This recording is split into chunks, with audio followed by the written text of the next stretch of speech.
Fala galera, tudo bom? Professor Miguel novamente. Estou aqui voltando com outra dica, com outra possibilidade de vocês abrirem e ampliar o horizonte de vocês, beleza? Olha só, hoje eu vou trazer agora essa possibilidade de você conseguir entender aquela ordem direta que eu expliquei no último vídeo como um mecanismo de interpretação textual, beleza? Lembra que eu falei lá? Olha aqui, acompanha comigo. Lembra que eu falei lá assim? Existe sujeito, mais verbo, mais objeto, mais complemento. Com certeza? É isso, né? Lembra que eu falei? Esses termos aqui são chamados... No final do vídeo eu falei assim. Esses termos aqui são chamados de termos primários.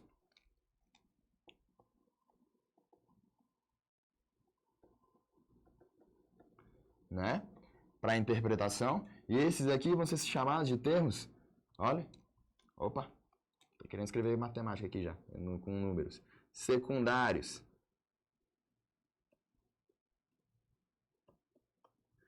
O que significa isso? Você entender a relação de essencialidade para a interpretação do texto faz com que você veja que esses termos secundários aqui, eles são termos dispensáveis, que no Enem são chamados de extratores, novamente, ó. Beleza? Vamos ver isso na prática, o que acontece? Olha só, faça uma análise do texto aqui que eu trouxe aqui para vocês. Informação básica e informação complementar. Olha só o que eu trouxe. A maioria esmagadora das orações da língua é constituída de duas partes. Informação básica e informação complementar. Maravilha? E isso você verificará já no primeiro parágrafo. Olha só esses exemplos que eu trouxe.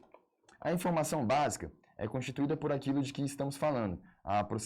Aproximadamente o que a análise sintática das gramáticas escolares chama de sujeito, ou seja, esse elemento. Mais aquilo que dizemos a respeito, Perdão, errei. Volta antes do sujeito lá.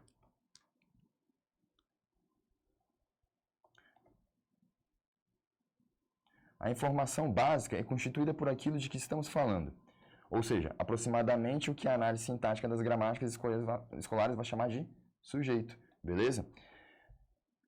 No caso, é daquilo que nos referimos, né? É isso que é o sujeito. Então, a parte mais importante e essencial é sempre você entender do que se fala. Ou seja, vai fazer uma análise de enunciado dentro do Enem, vai fazer uma análise de questão, de item, de texto, analisando o gênero do texto. Vai analisar o texto dentro da prova. O que você vai fazer? Você vai ver que inúmeros textos trazem essas dificuldades de interpretação em função de nós não termos, né, essa noção do que é um termo essencial, o que não é, justamente porque a gente não leva em consideração o que é importante, ou seja, o agente daquilo, o sujeito. Porque, basicamente, olha só, olha o que ele fala aqui. A maioria esmagadora das orações da língua é constituída de duas partes, informação básica e informação essencial. Existem casos, olha só, né, em que a oração ela não vai ter exatamente todas a parte ou a estrutura que ela deveria, não é? Exatamente porque a língua ela não é fixa, a língua ela não é cristalizada, não é? Às vezes nós não temos o sujeito, exatamente. Existem orações sem sujeito, como vocês sabem, né? Por exemplo, 300 anos, né? Ou seja, é uma relação temporal, um fenômeno natural, temporal, que faz com que a gente não associe a ideia do sujeito à frase. Então, informação básica e informação complementar, normalmente ela vai ter, mas não quer dizer que sempre seja esse o caso. Mas, vamos levar aqui para a interpretação do texto. Olha só. Observe o exemplo. Ele coloca aqui para a gente.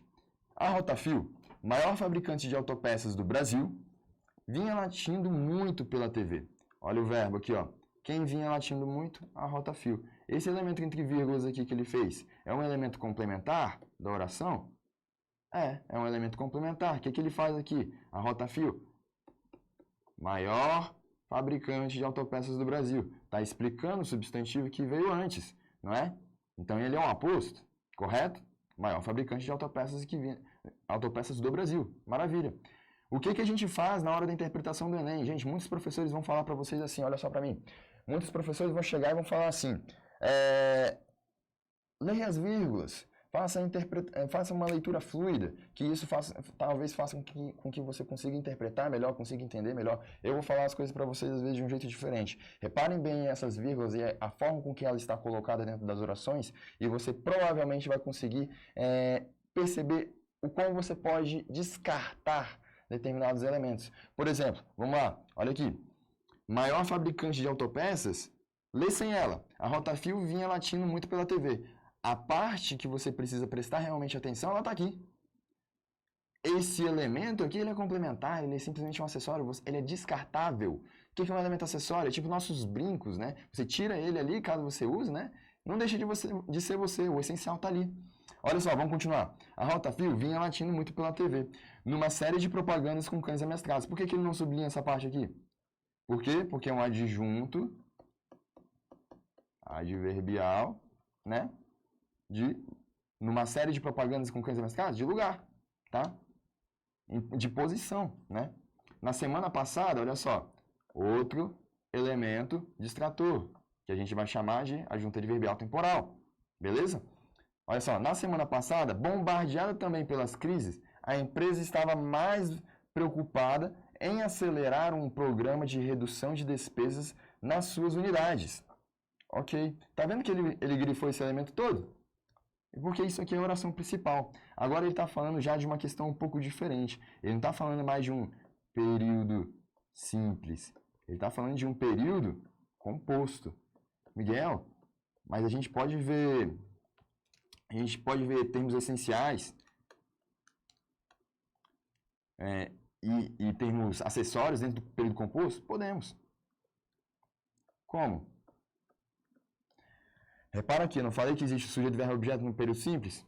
O que seria um período composto? É o sujeito, mais o verbo, mais o objeto, mais o conectivo. Vamos supor que isso aqui é o conectivo, não o complemento, tá? Sujeito, verbo, objeto, conectivo, mais sujeito, mais verbo, mais objeto. Isso aqui é o período composto, tá? Ele pode ser feito por subordinação ou coordenação. Nesse caso aqui, ele é uma subordinação. Olha só, bombardeada também pela crise, a empresa estava mais preocupada em acelerar um programa de redução de despesas nas suas unidades.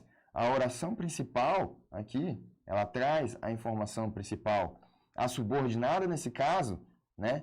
Olha só o que ela fala, bombardeada também pela crise.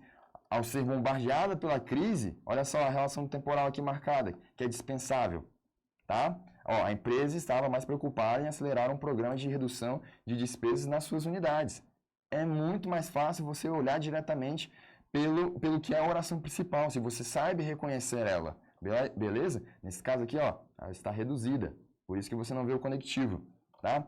Vamos lá no próximo período. Considerando insuficiente um esquema de demissões voluntárias,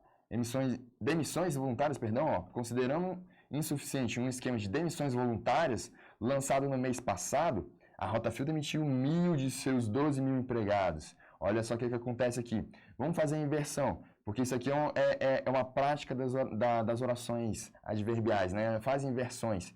Essas orações que vocês estão vendo são orações subordinadas adverbiais, no caso, temporais. Olha só. Considerando insuficiente um esquema de demissões voluntárias lançado no mês passado, a Rotafil demitiu 1.000 de seus 12.000 empregados. O que acontece? A gente tem que levar em consideração o quê? A oração principal, porque a outra oração, essa aqui que é a oração subordinada, ela é um elemento complementar, ela faz função de adjunto adverbial, é só a função dele, tá? Ela é um elemento dispensável, então você tem que prestar atenção em quem? No sujeito, no verbo e objeto, que vem na oração principal. O que você vir na subordinada, exerce função de elemento acessório, de termo complementar, tá? Olha aqui, vamos lá. O que acontece? Detalhe importante que eu chamei a atenção aqui, ó. Ela vai ser chamada de básica por quê? Por que ela é chamada de básica? Essa informação é uma informação básica por quê?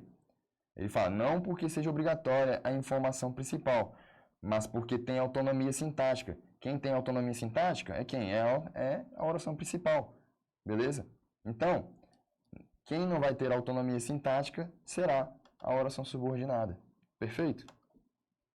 Gente, essa aqui foi uma dica de interpretação de textos para vocês, beleza?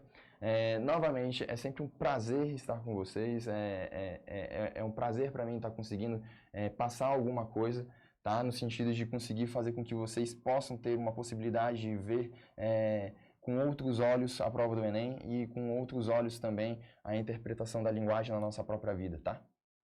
Até mais, precisando, sempre ao dispor.